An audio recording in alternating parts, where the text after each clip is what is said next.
UP चुनाव में 20 फरवरी को तीसरे दौर का मतदान होना है और इसी दौर में करहल विधानसभा सीट पर भी वोटिंग होनी है, जहां से अखिलेश यादव उम्मीदवार हैं। बीजेपी ने करहल में अखिलेश को हराने के लिए एड़ी चोटी का जोर लगा रखा है। तो वहीं अमित शाह आज करहल में प्रचार करने उतरे, जबकि आज ही मुलायम सिंह यादव भी मोर्चे पर लौट आए हैं। सवाल यही कि क्या करहल में वाकई टक्कर अनुमान से हटकर है?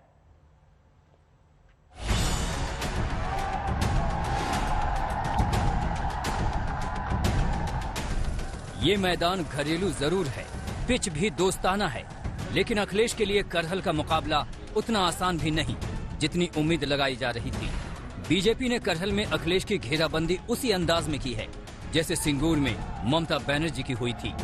एक केंद्रीय मंत्री को मैदान में उतारा, वो जो कभी मुलायम के विश्वस्त थे, उनकी तमाम रणनीतियों से वाकिफ थे और फिर प्रचार में पूरी ताकत झोंक दी। साइकिल की सरकार थी, बिजली रानी आपके घर में आती थी क्या? आती थी क्या? अब योगी जी ने ग्रामीण क्षेत्र में 22 से 23 घंटा और शहर में 24 घंटा बिजली पहुंचाने की शुरुआत करी। करहल में आज दोनों तरफ से दिग्गजों का जमावड़ा है। अमित शाह खुद मौजूद हैं, तो बेटी की जीत तय करने मुलायम भी मैदान में उतरे हैं। बीजेपी इस बात से खुश है कि अखिलेश के लिए मुलायम को मोर्चे पे आना पड़ा। वो इसे समाजवादी पार्टी की हताशा बता रही है और योगी आदित्यनाथ तो डंके की चोट पर अखिलेश की हार का ऐलान कर रहे हैं। वही हवा है, वही सपा है, कुछ भी नहीं बदला है। वही माफिया राज, वही गुंडा राज, वही दंगाई, वही पलायनवादी, वही धमकीबाज। तो इन दंगाइयों को और इन धमकीबाजों को मैं क्या कहूँ? यही तो बोलूंगा, धमकी देंगे, सरेआम मतदाताओं को धमकी देंगे तो यही बोलूंगा ना कि देखो बड़ी गर्मी दिखा रहे हैं, लेकिन चिंता मत करो, 20 दिन और इंतजार कर लो। 10 मार्च के बाद भारतीय जनता पार्टी धूम धड़ाके के साथ आ रही है और 10 मार्च के बाद सारी गर्मी शांत फिर हो जाएगी। लेकिन सवाल है कि क्या करहल की लड़ाई इतनी सीधी और सपाट है? जो भी हो, करहल की जंग को बीजेपी ने दिलचस्प बना दिया है। मुलायम अब तक प्रचार से दूर रहे, सेहत की लाचारी रही, लेकिन करहल में उन्हें उतरना पड़ा। जबकि पिछले 6 चुनाव में यहां से समाजवादी पार्टी 5-1 के स्कोर से जीतती रही है। 1993, 1996, 2007, 2012, 2017 में समाजवादी पार्टी जीती। सिर्फ 2002 में बीजेपी को जीत हाथ लगी।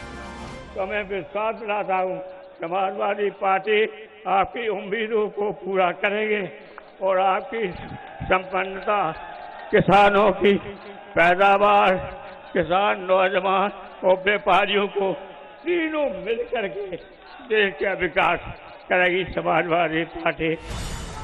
और फिर मुलायम सिंह का तो करहल सीट से कुछ खास ही नाता रहा है। मुलायम ने करहल के जैन इंटर कॉलेज से ही पढ़ाई की। इस कॉलेज में मुलायम थोड़े दिनों के लिए शिक्षक भी रहे। सैफई से करहल महज 4 किलोमीटर की दूरी पर है। सैफई में हुए विकास से करहल को भी फायदा मिलता रहा। करहल का जातीय ढांचा भी समाजवादी पार्टी को इस सीट पर अजय बना देती है। करहल विधानसभा सीट पर कुल वोटर 3,71,000 के करीब हैं। इसमें 1,44,000 यादव हैं, यानी करीब 1/3 वोटर यादव हैं। इतने सारे समीकरण पक्ष में होने के बावजूद उम्र दराज और अस्वस्थ मुलायम प्रचार में उतर रहे हैं, तो शायद इसलिए कि समाजवादी पार्टी रत्ती भर जोखिम मोल लेने के पक्ष में नहीं है। जबकि अखिलेश हमेशा से यही दावा करते रहे कि करहल में उन्हें प्रचार की कोई दरकार नहीं। और खासकर करहल और पार्टी के नेताओं और हमारे कार्यकर्ताओं ने कहा कि अगर आपको चुनाव लड़ना है तो आप करहल क्षेत्र से चुनाव लड़िए, जहां से नेताजी ने कभी शुरुआत की थी। इसलिए पार्टी के फैसले पर मैंने कहा कि हाँ, करहल से ही ठीक रहेगा चुनाव। अगर अखिलेश एक दिन भी करहल में गुजारते हैं तो बीजेपी को इससे फायदे ही हैं। एक तो अखिलेश को अपना वक्त देना पड़ा और फिर बीजेपी को ये दावा करने की जमीन भी मिल गई कि करहल का कांटा तो फंसा हुआ है। मौसमी सिंह के साथ अभिषेक मिश्रा, करहल आज तक।